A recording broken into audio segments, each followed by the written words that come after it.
What is going on, everybody? I go by the name of Curry, and I want to thank you guys for joining me here on SneakerPhetish for another unboxing. Complexcon just passed, and it was crazy. Lines everywhere, people fighting, crazy sneaker releases. Hopefully, most of you guys got back safely. If you didn't get a chance to make it to Complexcon, you really missed an amazing event. Pharrell did an amazing album listening of the new NERD album, not to mention the madness that surrounded that NERD NMD by Adidas that dropped, that limited edition. Hopefully one of you guys out there got it, and if you did, congratulations to you. My jealousy is real because we weren't able to get a pair of them. Personally, I didn't go out to Complexcon, but my partner J-Rock went out there. She did an amazing job. She dealt with the lines, she dealt with the people. J-Rock, I thank you for all of the work that you did. She brought back some amazing pickups that I wanted to share with you guys today. So without further ado, we're gonna get right into it because we got a lot of heat to show you today. First, let's talk about Adidas. The whole Adidas experience was incredible, with each shoe being released intermittently outside of the NERD NMDs. That was the big shoe. But Adidas had a lot of limited edition shoes that also dropped, like the Pusha T, EQT that dropped, and some other very special limited edition sneakers that dropped as well. This was the bag that you got if you shopped at the Adidas booth. On the back, you can see the words, "Very rare." Each one of the shoes was in a bag that had to be cut and opened up like that. And the name of the shoe and the size of the shoe came on the outside of the bag just like that. First up is the EQT 9317 that dropped. Now this colorway, again, was only made for LA, only made for Los Angeles. Now this colorway you're never gonna see again outside of Complexcon. It was a special colorway, but it's the same silhouette, that same full boost midsole. This shoe is comfortable. Y'all can see just how thick that boost is on that midsole. This is a comfortable shoe. But you know what I noticed about this shoe that I really liked as well was the wrapping of this premium suede material all along the back of the shoe, all along the heel of the shoe. I thought that was amazing.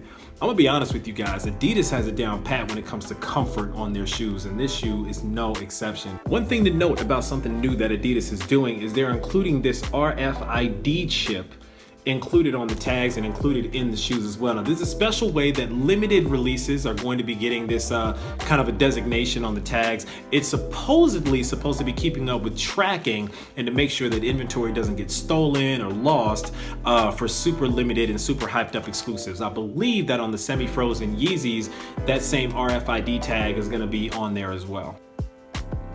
This is the CS1 by Adidas. Again, Complexcon exclusive, very rare, made for LA. I mean, it's really like wearing a sock. It's really like a city sock.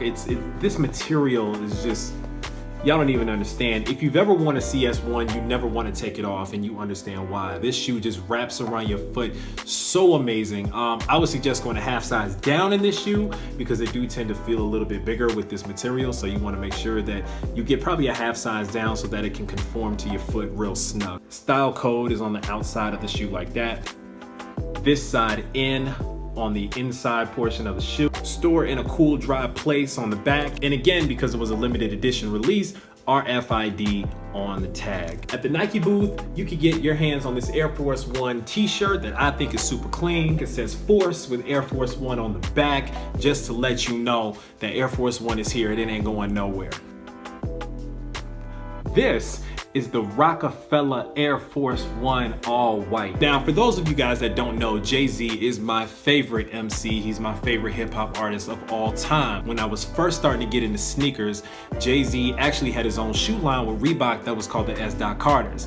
If you're old enough to remember the S. Dots, you'll remember that they were a big deal. They came in different colorways. I myself had 3 of them. When his Blueprint 2 album came out, apparently Rockefeller wanted to do something really special for the release of the album. So they actually came out with this limited edition, friends and family only Rockefeller Air Force One. And then the insole actually said the Blueprint 2, and it looked like the album cover for Jay-Z's Blueprint 2 album. So it was kind of a promotional item during the album's release. Nike decided to go back into the vault and to bring out the Rockefeller Air Force One with Biggs, or Kareem Burke, whose nickname was Biggs. He was one of the founding members of Rockefeller back in the day. And they decided to re-release this shoe to the general public.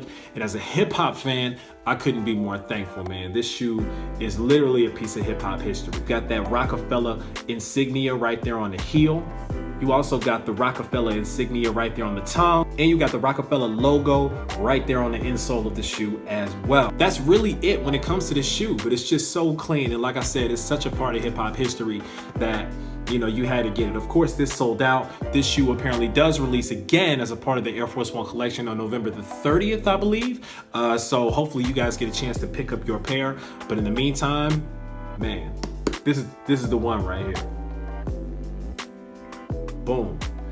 Ladies and gentlemen, this is the Union Los Angeles and Jordan brand gold top 3. Man. Now this is a shoe. These shoes were so highly coveted. Dudes were standing in hours. I mean, dudes were standing in line for, I think, 6 hours, 7 hours. People were pushing, shoving, fighting just to get their hands on this shoe. I mean, this shoe was selling for $1,000 or something on the resale market, 1,100 bucks. It was ridiculous, man. Everybody wanted this shoe, and hey, we were able to get our hands on one. So as I mentioned before, the shoes take on the top 3 motif. So each one of the shoes is different. Each one of the shoes' color schemes are different, but they both share that overall black and gold patent leather design. White panel on the outer portion, the black panel on the inner one.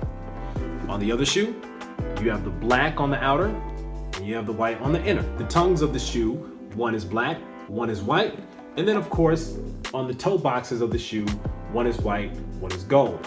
These shoes came with 2 pairs of extra laces, one white, one gold. Even the outsoles of the shoe are different. One is black, one is gold. And that's pretty much it. Hopefully you guys enjoy the Complexcon pickups. Again, a big thank you to my partner for flying out to Long Beach for a couple days and dealing with all that hoopla to bring back some ridiculous releases and some crazy heat. It's been a while since we did some unboxing, so I wanted to make sure that I gave you guys something really, really special.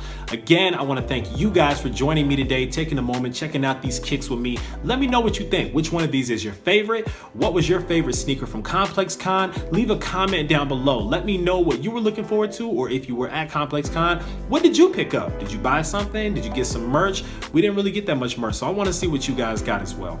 Again, thank you guys for joining me. I go by the name of Kari. This is SneakerPhetish, and until next time, I'm out.